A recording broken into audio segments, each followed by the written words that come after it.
Well, thank you very much, and I'm very excited to be here because it's a really humane context, as your name would suggest, and it gives me a chance to talk about fundamentally why we do this work.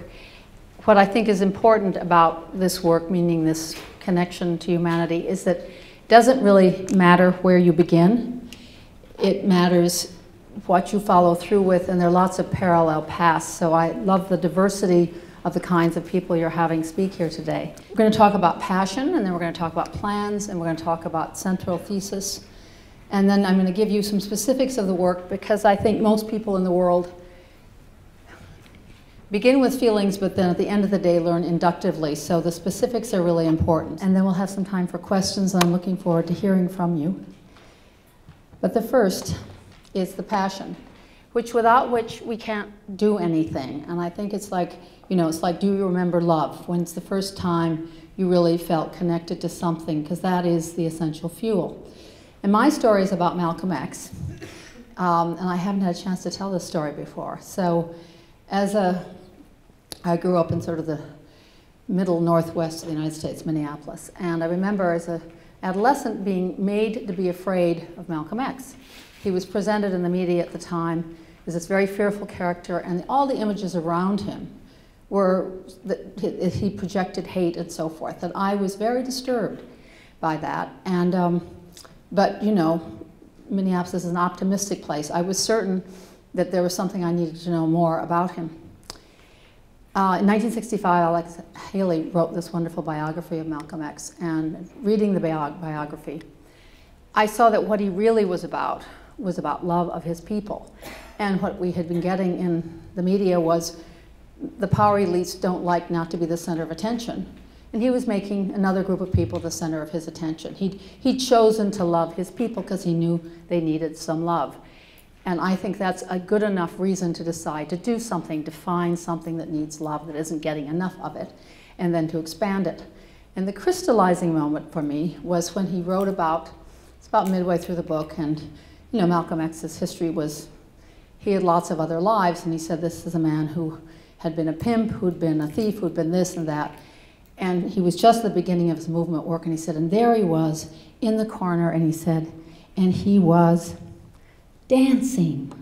And he said, I could just feel his body full of the joy and the boyishness and really the love, which was turning from the anger that had been projected into a great love of his people. And then as he grew up before his untimely death, he went to Mecca, and he came back from Mecca, and he wrote that he felt there that he could love beyond the boundaries of his first love, which was his own people, and understand he could connect with others. And for me, that was a crystallizing moment, because that was his power. His power was to find something important to love, and then to love that person, that entity, that movement.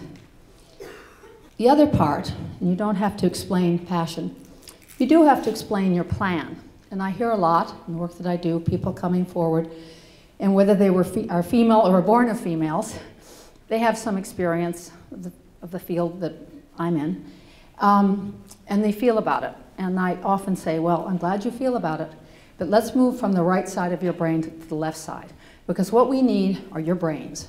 And what we need is your tenacity and your thoroughness. So Romeo Dallaire was the commander of the United Nations force that arrived in Kigali, I guess in 1990. End of 1993 into 1994. He wrote an extraordinary book called Shake Hands with the Devil, and it is a picture of someone of supreme goodness, preparedness, and a sense of duty, constantly grappling with things he couldn't understand and having to go back over and over again, not only what he thought was humane and right, but his skills as a soldier, as a duty bearer, as a warrior. When I talk about this work, I say to people, you have to hold the contract for girls. If not you, who? Don't tell me there's somebody else. You're the duty bearer, you're the warrior. And the way Dallaire describes a warrior is as follows, and in this he's speaking about the Ghanaian unit. They led the way on every front and never wavered. They did not wait for supplies to come for them. If they had, they might have waited forever. They improvised, bartered, and bent the rules.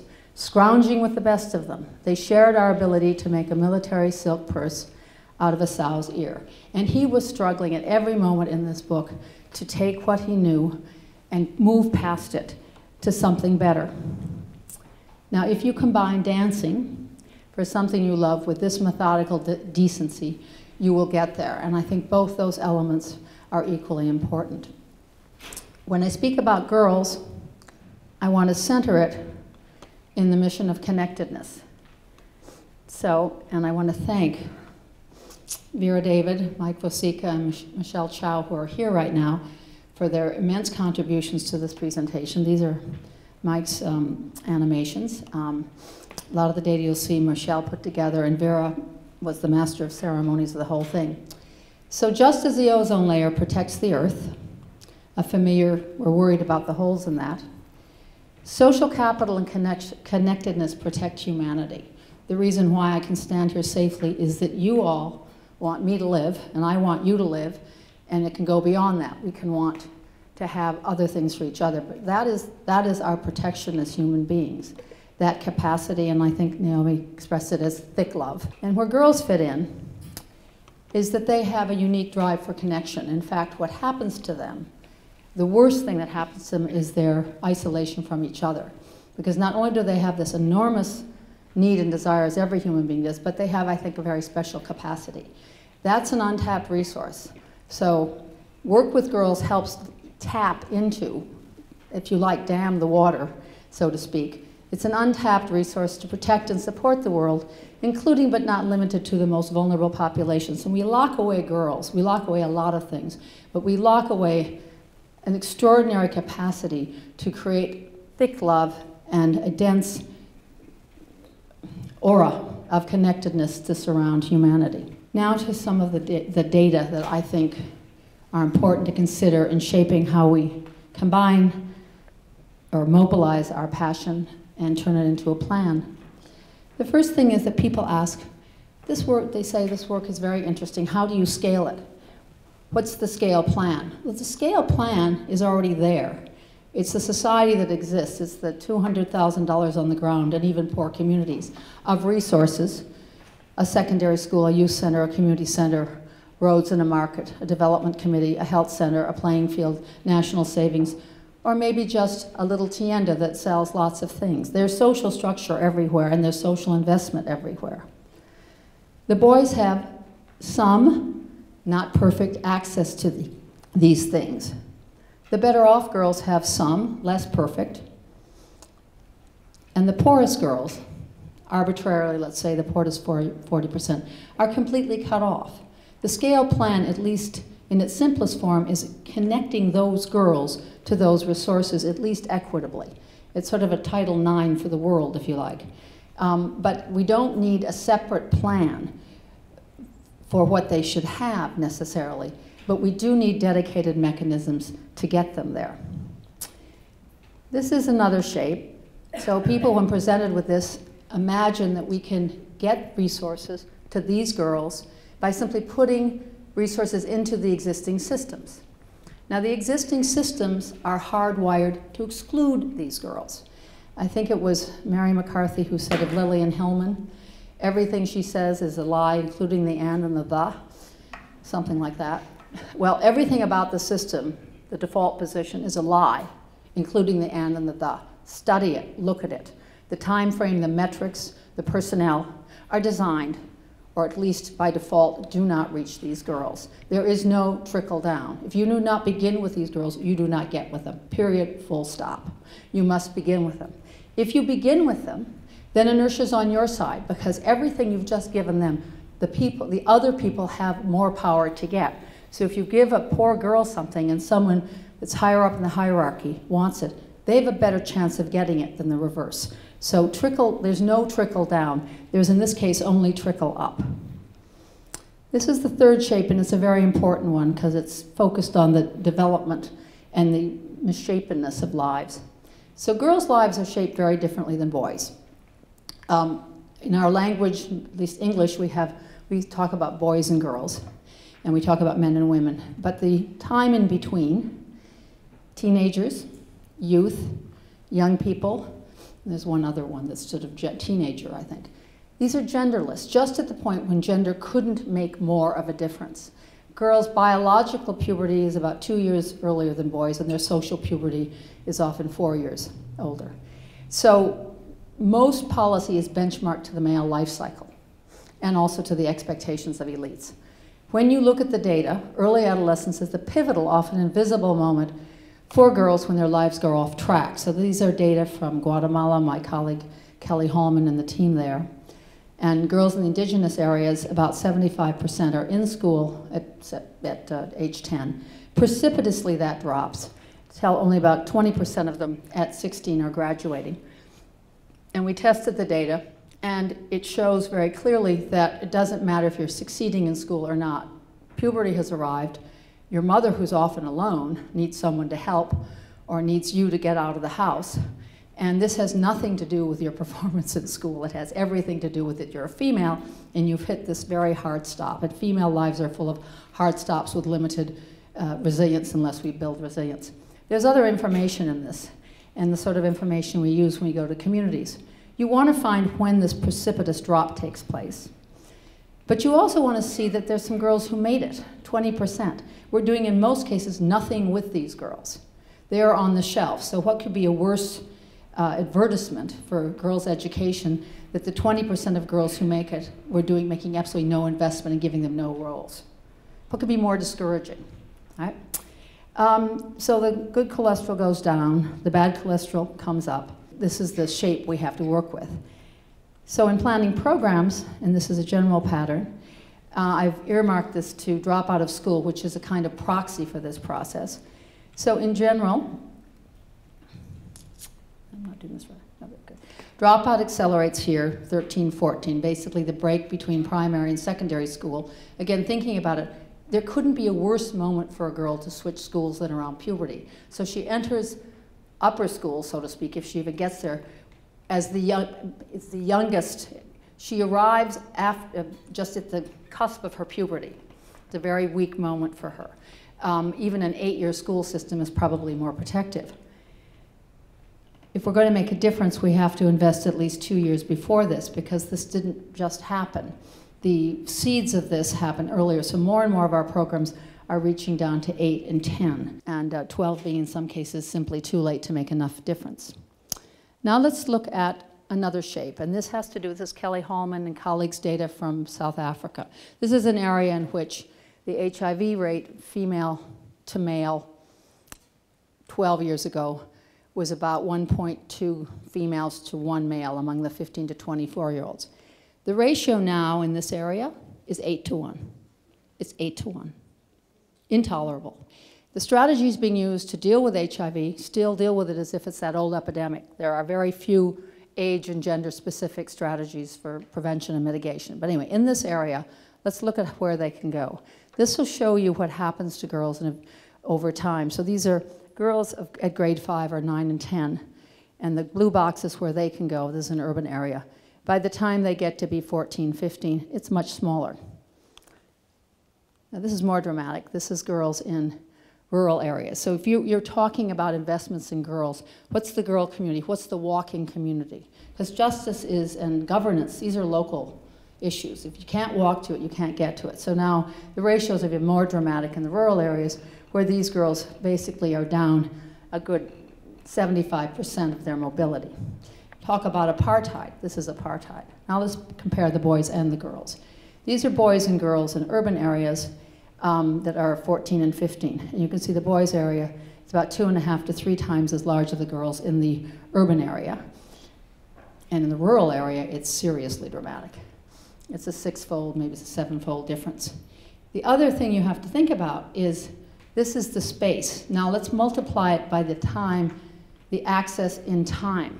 So I've got 24 hours in a day. This is sort of a basic human unit. Except I don't have 24 hours, so I'm a girl. I might have 8 hours I can be safely outdoors. So if you multiply this space by the time she has, which is half of what the boy has, you have ratios of access about 1 to 12. This is just a hardcore way of looking at it. So when you're making plans, One reason I show that trickle down, this is one reason it doesn't work, is these populations can't get access to those things unless you either increase their safe mobility or you have some way of delivering those things, which is why the creation of community-based platforms is so essential, because you've got no staging ground. I think it was very important in the civil rights movement in the United States that there were the black churches, because there was a staging point at which you could aggregate resources and bring about sort of social capital building. These girls don't have that place, and they're extremely constrained, and it's not just the amount of space they have. There's specific places they simply can't go. It's not simply less, it's specific in the places that they cannot go to. Another shape. People use this phrase, transitions to adulthood, which I want to stomp into the ground along with a lot of other words. And it always sounds positive, right? You know, early walkers, early marriage must be the same thing. So it's not a monotonic, well, I went to school, and then I finished school, and then I got a job, and I had married and have children. That's, of course, fantasy land in general, but especially fantasy land for girls, because they have very little control. And so the shape of their lives are more explosive things happen to them, which then have to be compensated for or unleash a cascade. So these are data from Malawi. And social scientists typically are looking for directionality. What caused what? Well, if you're a girl, basically sexual initiation causes like everything for you. So this is the proportion of boys versus girls who experienced 3 important life events or more between the ages of 16 and 19. It's a ratio of 10 to 1. These lives don't look like each other, and they have different drivers, and the methods used to investigate them must be specific. Now this may shock you. This is the percent of adolescent girls alive today if present trends continue, and the tendency is for these figures to go up. Not down, up, who will be a single mother within her reproductive years if the current trends continue. And it ranges from these data we commissioned from Shelley Clark, who's a wonderful social demographer, to, this is real data, between 12% in India to 92%, 93% in Liberia, of girls alive today who can count on, who should put in their heads that they will be substantial or sole supports of themselves and their children. What's also true that in many of these places, there are 4 in which these figures are over 70%, Mozambique, Sierra Leone, Zambia, and Liberia. That was true of their mothers, that was true of their grandmothers, that was true of their great-great-grandmothers. So the message, and I'll get to this at the end of my talk, that somehow these girls are aberrant if they have children before marriage or on their own, is entirely false. It's happened forever. The consequences have changed. Women used to have direct access to the resources they needed, at least in the African context. It wasn't about fairness, but there was access. A child, by the time they were 5, could perfectly replace themselves in terms of walking to food sources, to helping in agriculture. So a 5-year-old was actually a help if you were in a subsistence economy. As economies modernized, females lost less and less direct access, but they still had the contract for supporting the children. And now we have a situation in which that custom remains, but their access to modern economies, I think, is actually getting worse in most places, and there's not a plan to reverse it. So girls married as children have a higher risk for single motherhood than those married over age 18. Okay? So you have non-marital pregnancy, which happens generally a bit younger. Then you have those who were quote-unquote married, this sanitizing word, which is nothing more than child rape as far as I'm concerned, and that the stability of these so-called marriages is much lower. They will have more divorce and widowhood. In most of the countries, divorce and widowhood contribute more than non-marital pregnancy. Therefore, if I'm a planner, the finance minister, pretend I have no sentimental side at all. I don't really care about this, but I'm trying to get my country on the right track. The failure to invest in these poorest 40%, among whom these rates are even higher than the 12% to 92%, is in effect planned poverty. These girls will be having the babies that are the next generation that have to be prepared for a competitive workforce. They'll have to be nutritionally supported, they will have to get to school, they will have to have confidence, they will have to seek jobs, they will have to manage families, etc., etc. We basically have a system which, by virtue of its disinvestment in adolescent girls, has effectively planned poverty. Another shape. In my field, population, there have always been multiple elements that made a difference to future population growth, and investments in women have had a place at the table, reluctantly initially. Well, these days, that's the story. The proportion of future population growth that's related to the young age structure has increased. So a place like Bangladesh, 80% of all future population growth will come from population momentum. The tendency of a large, family size is down, but you've got a large population which will continue to have children. The only part in that story you can intervene in is to change the average age at which you have your first child. So here are the data of what will happen if you increase by 5 years the age at which you have your first child. So if the average age of first childbirth is 16 and it suddenly becomes 21, that directly averts almost 40% of future population growth. And it indirectly affects all the rest. A girl who marries older is much more likely to marry someone she actually chose. She's starting childbearing later, therefore her achieved fertility is lower. She wants fewer children. And because there's more equity, more equality between male and female, there's a negotiation space. It's more likely that her partner says, yeah, 3 children would be good, 2 children would be good, and they can close the gap. So this is merely the minimum estimate of what the advantages would be. At the same time, there's no ambiguity about the benefits of this. Everything we do to assist a girl in delaying her first birth is a good in and of itself. Being educated, having friends, being prepared for a decent livelihood, and so forth. So there's no trade-off here. There's only a trade-on. And the last policy shape is that what we're facing now is a complete absence, apart from school, of programs designed to reach younger adolescents, both boys and girls. Countries should have policies for 10 to 14-year-olds, distinctive for males and females. They have different needs, they have different timetables. None such exist. The only metrics we have, particularly for females, are benchmarked around sort of somatic events. So this is a Liberia case study.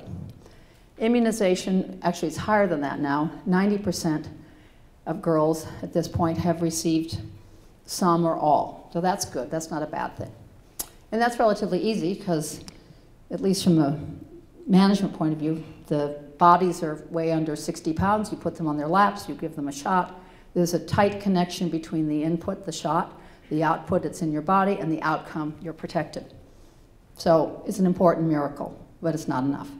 The metric on adulthood that is supposed to be success is what proportion of those who are pregnant have 4 or more antenatal visits, and they're up at about 83% right now. Now, if that looks what success looks like, we're in serious trouble, because 70% of these girls, and as you saw on the other slide, 70% of these girls will become pregnant before the age of 20, and 92% of them are going to be single mothers. And what's the big disaster? Well, by the 10 to 14-year-old moment, 35% are already out of school. But there's no benchmark for that. We just missed the boat. We're just on the cleanup team. When she's pregnant, let's at least get antenatal care. This is entirely insufficient. We need positive benchmarks for where boys and girls need to be 10 to 14, because this is the key moment, certainly for girls, and I imagine for boys, slightly later when they have their puberty, when they have to be on track. A final image of this part of the talk. The girls know what is happening to them. Their pain is indivisible.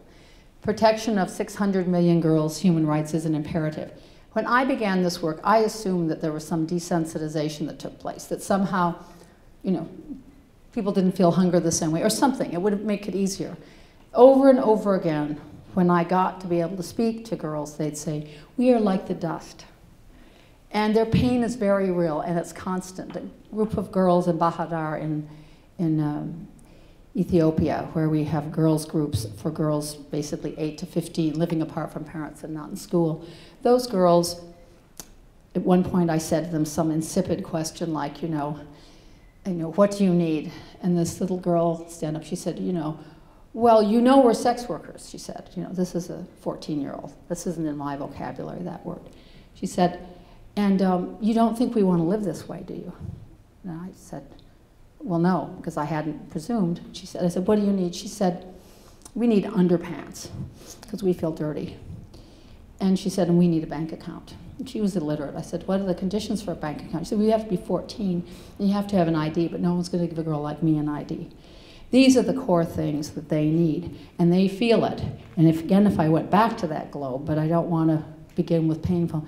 If you look at the burden of pain and grief around the world, there is a density of grief and despair and pain that these girls are carrying. But they continue to carry on, so we must with them. We then move back to the left side of our brain to find the concentrations of off-track girls. And I use the word off-track because they live in places that have made promises to them. They've said, you won't be married before age 18. You will be in school between age 6 and 16. You will have some adult sponsorship. So off-track is a nice objective word for the governance promises up here. And the girls, I don't have to use the word vulnerable. I don't have to use anything pathologizing. Just off-track. Just off where my government, who has Millennium Development Goals, who signed the Convention on Discrimination Against Women, who signed the Convention on the Rights of the Child, has said, these are the basics. So these are off track according to the basics. Girls live in communities. I showed you some images before. So we need to find those communities. We're looking for the poorest girls in the poorest communities, the communities that have the highest concentration. I call this the oval. And in our programming approach, when people have identified the communities, we ask them to do some preliminary mapping. Vera, my colleague here, has worked a lot on an app which allows you to do a household roster so you can find out the numbers of girls in different categories by whether they're on track or off track. These are the girl segments. And then we also then go into the communities and do a basic inventory of the basic features, the entitlements, the services, and what might be there. Because remember, the scale plan for them, the solution must be them being happy and secure, being who they are, where they are. So we're looking for these communities, and we're looking to ameliorate their conditions and pride, being where they are, being who they are. To do this at the first cut, we use these maps. This is generally demographic and health survey data, sometimes others. And I'll just give you some samples. These are the percentage of females married by age 15 in Ethiopia, reaching 42% in Amhara. It's now down a bit to like 34%, but still more than half the girls married under 18 and a lot at very, very young ages. This is in India. You'll see a tremendous amount of variation. The variation is important because when people say child marriage is cultural, anything that varies this much is not cultural. So we say, well, at least let's reduce it to wherever it's the lowest. There's nothing hardwired about these outcomes. This is the percent of girls 10 to 14 not in school and not living with either parent. In some places you'll hear people say, well, they're not living with their parents because they're in the city with their aunt going to school. Well, not really. They're actually enclaves, actually girls living on the street or in domestic service or sort of floating populations. These are huge populations.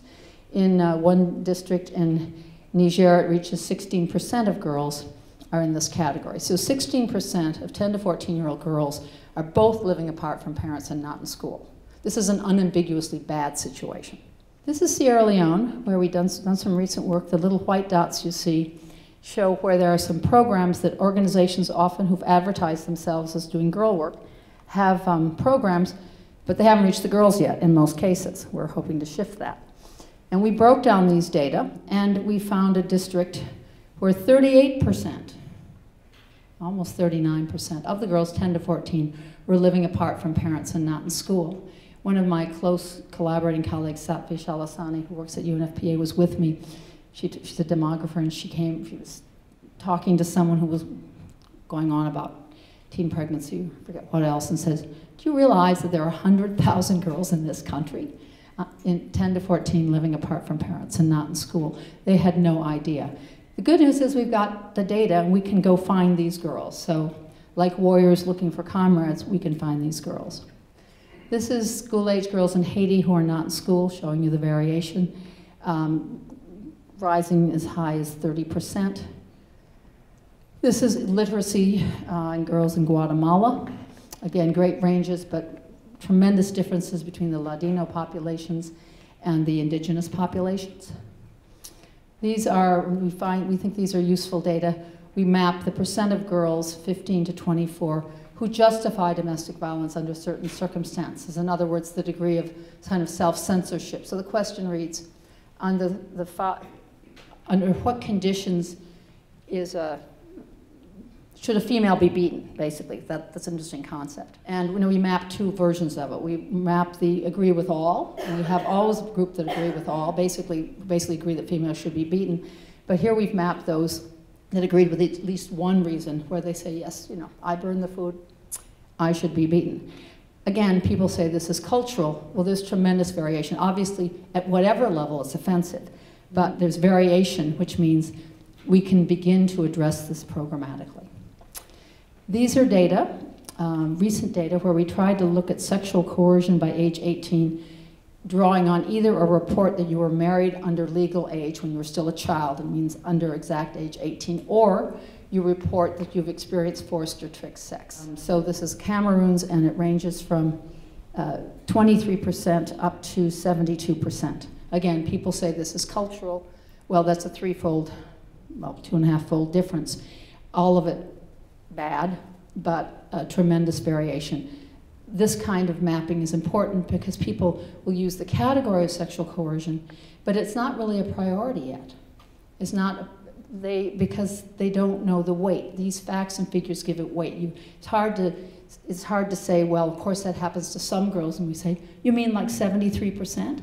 That's what you mean by some girls? And this is a composite, when you want to get fancy, where you take different conditions that might concern you. So we've superimposed girls 10 to 14, and not in school and not living with either parent, with the conflict zones in Nigeria. We're doing some work now in northern Nigeria. Across Nigeria as a whole, there are 500,000 girls in the category of 10 to 14 living apart from parents and not in school. Intervening early, enough to make a difference. Timing is everything. The process of girlhood is one of separation from your authentic self. God didn't make a mistake, but early on, girls get separated from key parts of their body, from their friends, from their sense of hope. It's a de-authentication process. The girl programming helps re-authenticate them. I think of it as a desiccated bone being put into a broth with the minerals kind of filling in the spaces. So in the social isolationist core, back to the theme of connectedness, when someone's done something really bad, the punishment is, 25 years. Nope, it's a bad 25 years in isolation. So the girl's life begins to separate herself from her sense of physical authenticity and companionship. When does it start happening? In our work, we focused on, people use human rights to justify a lot of things, but it can't be an expanding envelope, and it has to be used as an allocation tool. So we've prioritized the rights at the bottom. Some rights are delayed. A savings account later, it's better to have it earlier, but it's not fatal. Rights costly to recover. I left school, but technically, though it's expensive, I could go back in. But some things really are irremediable. I've lost a part of my body, female genital mutilation. I've experienced forced sex, which isn't a one-time event. It's a long-time, permanent shock to the system and can have other consequences, being infected with HIV.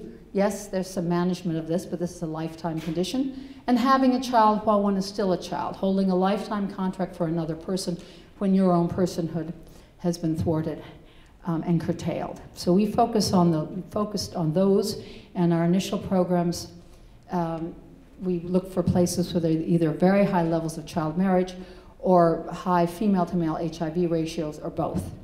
And most parts of the world can be covered in this. And then we look for the subnational districts where you find the highest concentrations of girls at the highest risk of these kinds of outcomes. We need to, with the data, define the most effective timing where we can reach enough off-track adolescents, in other words, a threshold proportion, with enough input. It's not just a one thing, it's not just one piece of information, early enough to make a difference in their trajectory. Now, when to intervene? This is familiar. I showed it to you earlier. Basically, the programming creates a bridge. So instead of her dropping out of school, we want to create a bridge over troubled waters. So she's in school or remaining, building her skills, that she has friends, social context and connection, and confident in her abilities. Key populations of girls, invisible, often on track, at elevated risk to their human rights. So these are some of the populations which are the subject of interventions of ourselves and our partners. The girls 10 to 14, or variably 8 to 15, out of school and living apart from parents, extremely socially isolated. Girls of school-going age, especially those out of school or significantly behind in subnational districts with high levels of child marriage. Married girls with high sexual frequency. The highest sexual frequency of all is before the first pregnancy. So when you think of disease vectors and risk, you know, being 16 and just married, particularly with an older partner, because the younger you are at marriage, the larger the age difference, puts you at much greater risk of disease acquisition for both biological reasons and also the social reasons of power and negotiation. So those are the populations. And girl migrants I added here because we're becoming more and more aware that urban adolescents, there are many more girls in the migration streams in the urban areas than boys, sometimes double. And these are data from across the world. We did a monograph recently called Girls on the Move. And we discovered this when we were programming in Ethiopia, because in the districts around the bus station, we found double the number of adolescent girls as boys. And this hadn't been picked up. Again, these populations are often invisible. The basic model: defining the girls' community, seeing the full universe, finding the right girls, securing a place, and I'll go through the rest as I talk. So first you find your girls. The app I spoke to, I discussed, but you can do it with paper. Lets you basically see the populations. So collect the data, and then you basically decide what groups you want to work with. And in this case, as just one example, the girls 8 to 12, the in-school girls are going to be 8 to 12, and in Guatemala we're hoping to keep them in school and making the bridge to the next one. And there's another meeting for the girls 15 to 18 who are out of school. But depending on where you are, you might have different age groupings. You may have, 9 to 11, or you may decide, in Guatemala actually the breakdown is 13 to 15, because the 16-year-olds are a different group. And this is developmentally, there's some context-specific factors, obviously gender-specific factors as well as to how you group. Then places you can meet are almost any place where they can have oral privacy. They can't be heard, because that's they need to be able to speak freely. And it takes time for them to develop the trust to speak about all the things. You're not going to hear about the really most important things right away. But they often meet in school after hours. Lots of schools are just locked up at 3. A lot of our programs, they just keep them unlocked and give the key to the girl leader. Community centers, the home of a village leader, which is something we're going to explore in northern Nigeria. It has some upsides, it has some downsides. Youth centers, which have become in many places an older male space. Even the younger males can't get in there, and these are expensive facilities. Youth centers are often constructed with money borrowed from the World Bank. I mean, the intergenerational debt, and terribly underutilized in any case.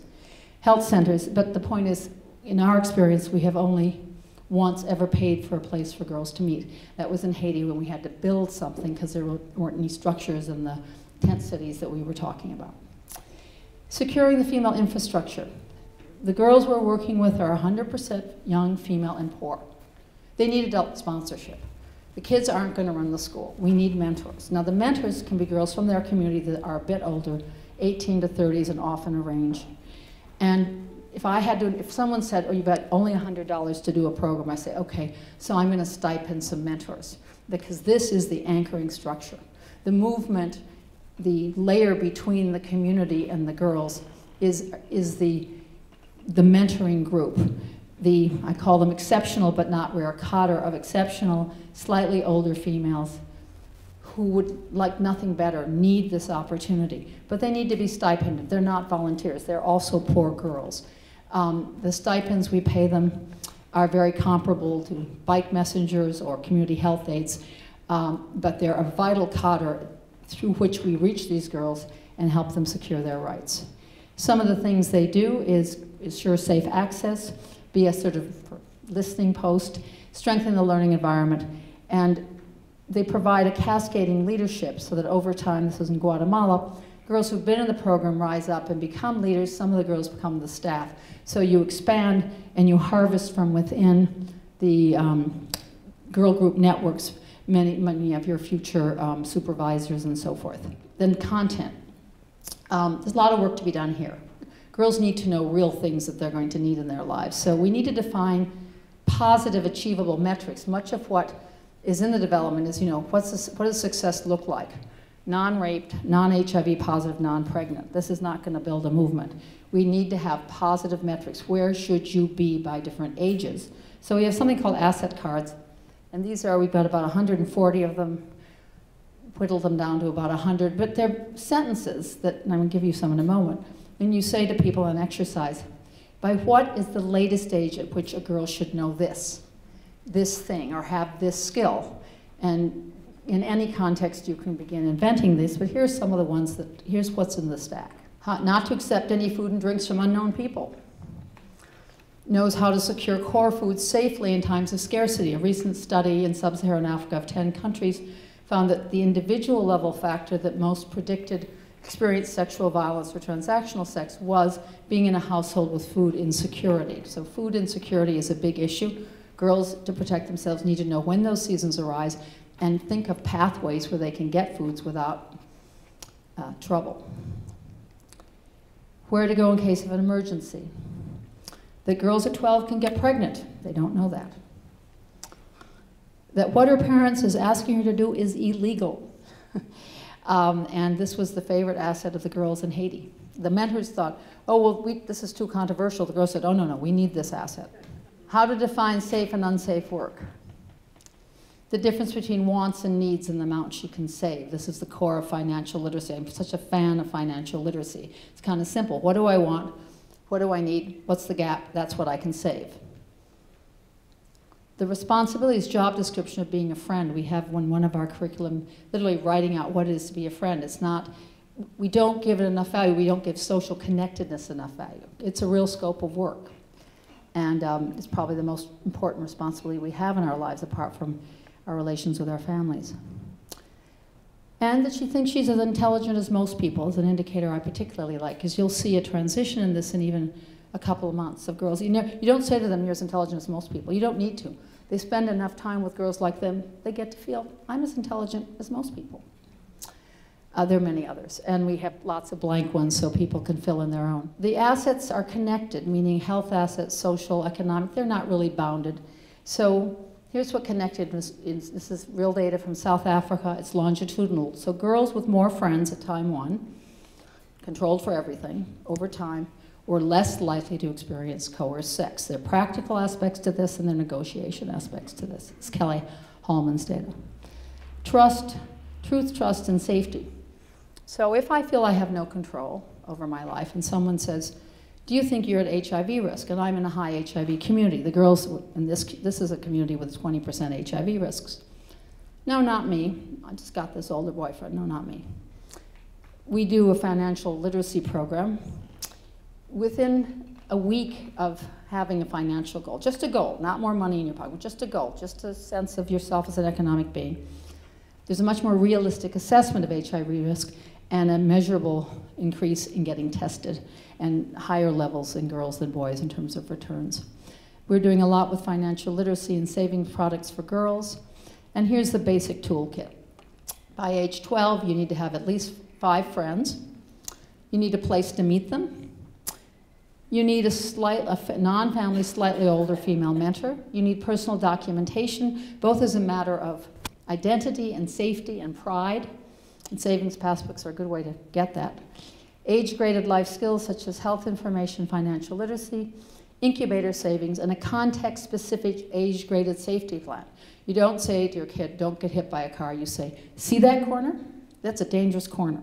You don't say, you shouldn't be married before 18. You say, legal age of marriage is 18, and that uncle visits a couple more times than you expect, watch out. You need to know the times of the year and the scenarios in which specific risks, and they know them by context, and the girls can tell you if you ask them, things happen. And that needs to be part of their safety plan. Specificity of information. A lot of the content that's being used now is not specific enough to provide protection. Now I'm told I have a little bit of time left. Not much, but I want to.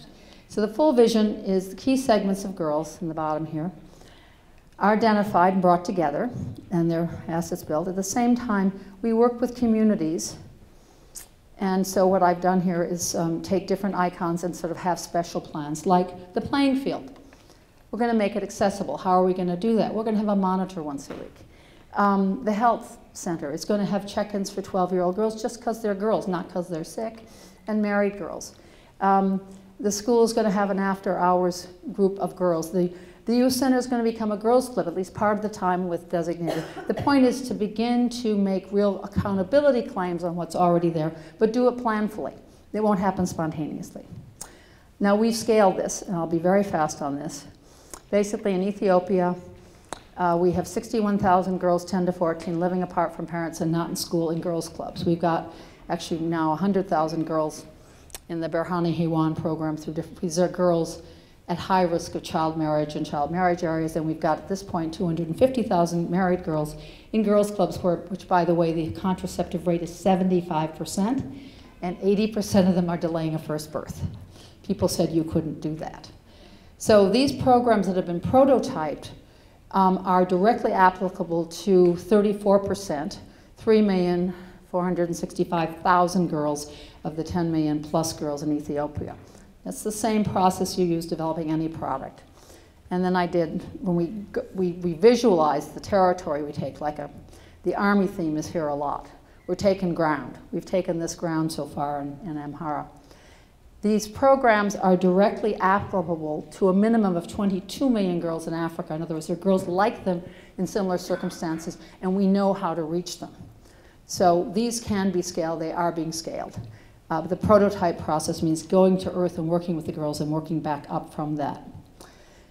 There's been a vast expansion of adolescent girls programs. The approach is reaching well over 1 million, I think close to 2 million, but I haven't crunched any numbers lately, of which 42,500 are in very, very tightly randomized controlled trials, so we'll have some other answers soon. Not going to read you that. Going to go to my final word. So this will seem a strange place to end, but it's important. We cannot get there unless we know the basic why of why we're doing this, so we have to constantly truth test. And on the one hand, the message is out there that invest in a girl and she'll do the rest. On the other hand, this continues to place an extraordinary burden on the girl. She is a child, so as romantic as we are, the girls need support and we need to know what they actually face. And I was just recently in Sierra Leone. On a personal level, I helped my mother resolve an unwanted pregnancy when I was 12. My friend Gary's here, he's heard this story. And that focused my mind. But the girls we work with, are braver than that. And there's a large teen pregnancy campaign in Sierra Leone, which is well-intentioned but still pretty acontextual. And we were taken around to numbers of different schools where the girls have been prepared, sometimes the boys, to talk about why teen pregnancy was such a bad idea. Teen pregnancy is out here as sort of outcome, and everything I've talked to you about is not being discussed. The kids are asked sometimes to do plays, and they get a little bit more to the roots of it. It's still sort of centered around, managing the sexual transaction. The girls, after the second school, when I saw or heard that the words they were using were the same words that the girls in the other school. In other words, they were parroting things. They were parroting that you shouldn't try chili peppers before you're ready, and they were parroting that, you should finish school, and they were parroting things, and we just said, stop. And I was with some Sierra Leonean colleagues and said, let's ask them about some other things. And so I said, what about savings? Would you like to have savings? They all raised their hands, we'd love to have savings. Do you save? No, we don't save. Well, then my friend said, do you ever put something aside? Yes. Well, what happens? Well, we can't hold on to it. Have you ever wished you could? Yes. Do you get things at festivals? Yes.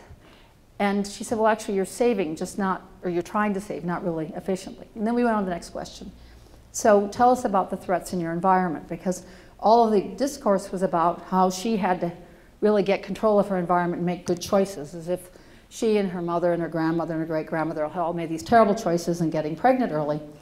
And so let's talk about your environment. Who are the people in your community who you fear? And they pretty much unanimously said, well, the ones we most fear are the Ocado drivers. I'm probably saying it wrong. It's a Japanese scooter. Japanese scooters were given to, they're motorized, the demobilized rebels. So the scooter drivers, which is the low-cost way to get to school, if you can't walk there, are demobilized rebels who now have little girls on their back of their motorcycles who were told sometimes slam to a stop. So the girl is pushed forward and her breasts hit his back. And plus, he's got a girl on the back of his motorcycle. But the policy was made that the rebels were forgiven and they were given motorcycles. And no one's analyzed that this is the potential way you get to school. So she's been told to get to school safely and to walk with her friends and 12 other things. She's been told to find the school fees, help save. And she's been told not to get pregnant. So there was a little girl. She was a tall, lanky little 12-year-old. I'm very sympathetic to lanky, tall 12-year-olds. And she stood up, and she's sort of like this. She's got a little sort of anti-pregnancy beanie on. Right? She says, "You just don't know. You just don't know. You don't know what girls have to do to go to school. You don't know what we have to do." And she sat down in tears. Okay. So it's important that we know what their truth is and honor it. And it's important we remember that 12-year-old girls can do anything on earth, but they shouldn't have to. Thank you.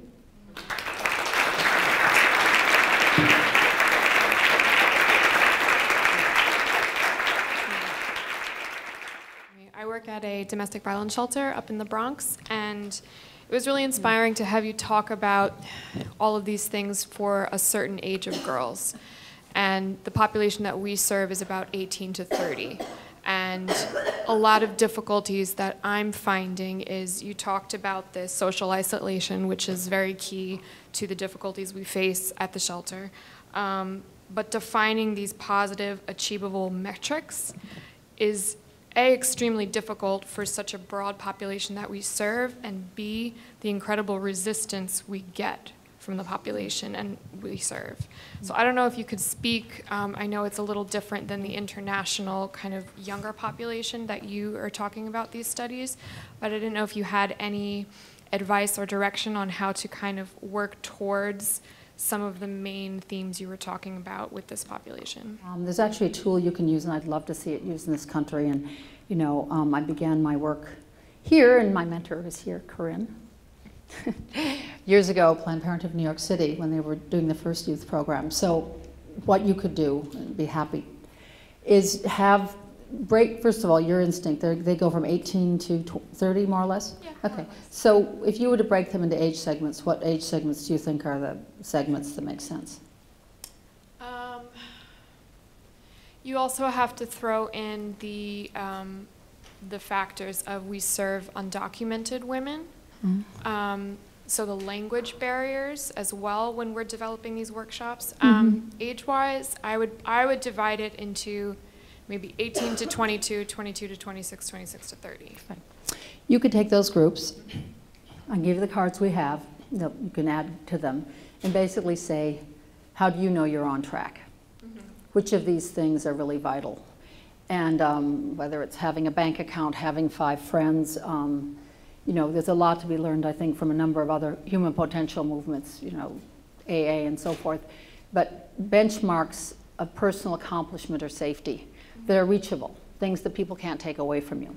And make that list. So, you know, we resolved, we're all going to have bank accounts, we're all going to have 5 friends in place to meet them. There will be specific risks in their environment, such as the World Cup's coming here or something, whatever it is, that they may want to be able to manage. There may be seasons of scarcity, which, you know, lead to aberrant behavior. A friend of mine from years ago, when the HIV started, when rates were actually quite high in New York City, had groups of women of many different ethnicities. And at time 1, she asked them, so how many of you used a condom? They all were living with, shall we say, either HIV positive or high-risk men. She asked them, so how many of you used a condom at your last sexual encounter? And they said 50%.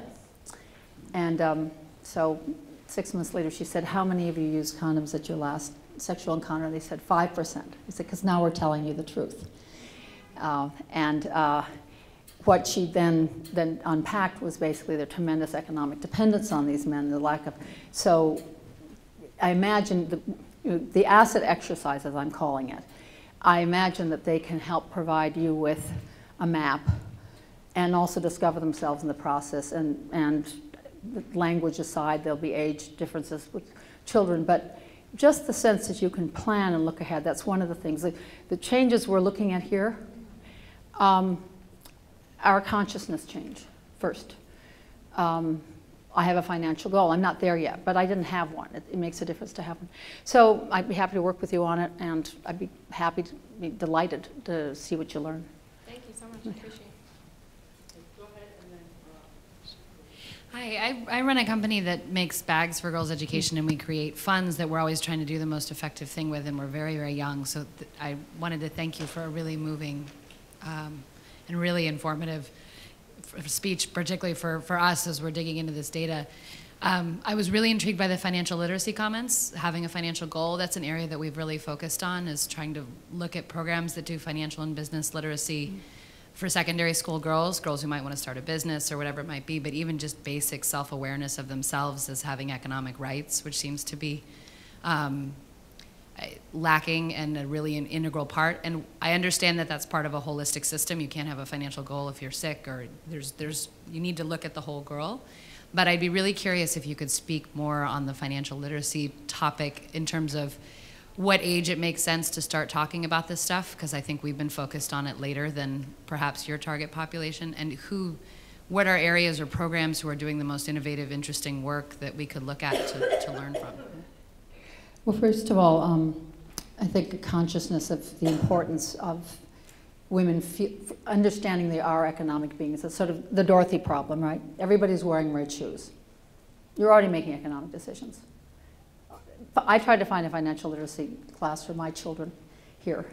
They're not children anymore, but to me they are, but still. And my older daughter got Susie Orman's book, which actually I thought was pretty good, Young, Broke, and Fabulous. But I never found the class. I'm sure there are some. My great friend Michaela Walsh is here. She maybe knows some of them here. We have in most all our programs age-graded, very basic financial literacy as a core.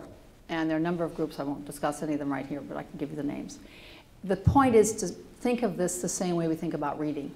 So what happened, I think, with the economic piece in general, but certainly with respect to females, is that they say, okay, so we're going to put you in school at 6 and you'll get off at 16 and you'll get a job. Well, that's a fantasy.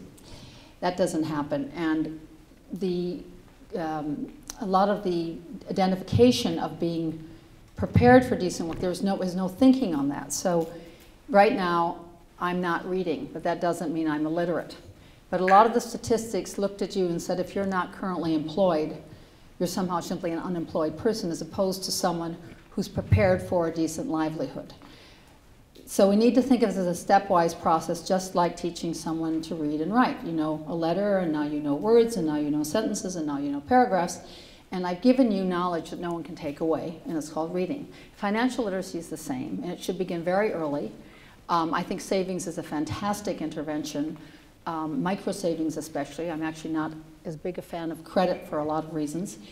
Initially, obviously, people get to that and they need that, but the building block when you're young, and actually the legality, because savings is an asset, it's not a contract, so you could save legally. Anyway, there are ways of working out savings. So we have age-graded financial literacy. The first work we did on this was in Kibera in Kenya, and we microsaved did a survey, and they sorted our girls into 4 different groups by age and marital status, and then there was a common core of things they wanted to learn, obviously to know the seasonality of risk and scarcity and their local environment, and then just basic concepts, what savings was, seeing themselves as economic beings. Then they worked up a content, so there are 2 books. There's one for, I think it goes 8 to 14, and then the other one's 15 to 20, some overlap. And we're doing the same now in northern Nigeria and Malawi and so forth and so on. So there's lots of material around. It all needs to be adapted at 2 levels, to the age of the girls, but also to the people who are going to deliver it, because if you want it to go viral, it needs to be organized so that, let's take Guatemala. Our mentors come from these communities. They're going to have a session of an hour a week with the girls. Being realistic, they might spend a half an hour on financial literacy. So you need to break down the content into something that a girl who comes from that environment, who's financially literate can transmit. The literacy programs we've used, Caritas has a wonderful one in Egypt, are benchmarked with this internal efficiency, so that if I'm an 18-year-old girl in Upper Egypt who can read, I can be taught to teach somebody else. So it has to function at both levels. But that said, these are immensely popular. It's when we asked the mothers, the fathers, what would you most like to learn for your daughter? I'd like to learn that. So it's something that the girls can I even have this little dream of social franchise, financial literacy. So you help someone open a savings account, you give them a little bit of a financial, and you get a little tiny percentage, you get an initiation fee. Banks could do that, but we could turn this knowledge into not only something that's a social franchise. It's got a lot of potential. I wanted to just say, can we do a call of action? Because all of us heard it, and we are all moved, and we feel kind of going to go home and be exactly how we are and do nothing about it, other than the people who are already doing something about it. So is there something we can all put in our Facebook that we heard this amazing woman tell us about this? Put your website, ask everybody to give $1 or something, right? Don't you feel like you want to do something? Yeah. Otherwise, let's just go have a nice dinner and say, I'm sorry about this, but there's nothing I can do. I mean, something little. Can you give us something? I can give you a couple routes, but anyway, this is sort of embarrassing. Let's see. We can. First, the talk's going to be on, I guess, on your network. My own organization did now establish a fund for people who want to invest in specific projects. So you can, Population Council website, we have, and it was a big, Population Council. That's one where we have, the programs I'm describing, they continue to need money for intervention. And I'm sure others would, and the Haitian Adolescent Girls Network, and we can certainly do an email blast of some other there are good programs on the ground that need your money, I can assure you. Yeah. And there are probably some in this country as well. Maybe to put it on our Twitter or Facebook, yes. Or social media, just to create some kind of a collective awareness. Very delighted.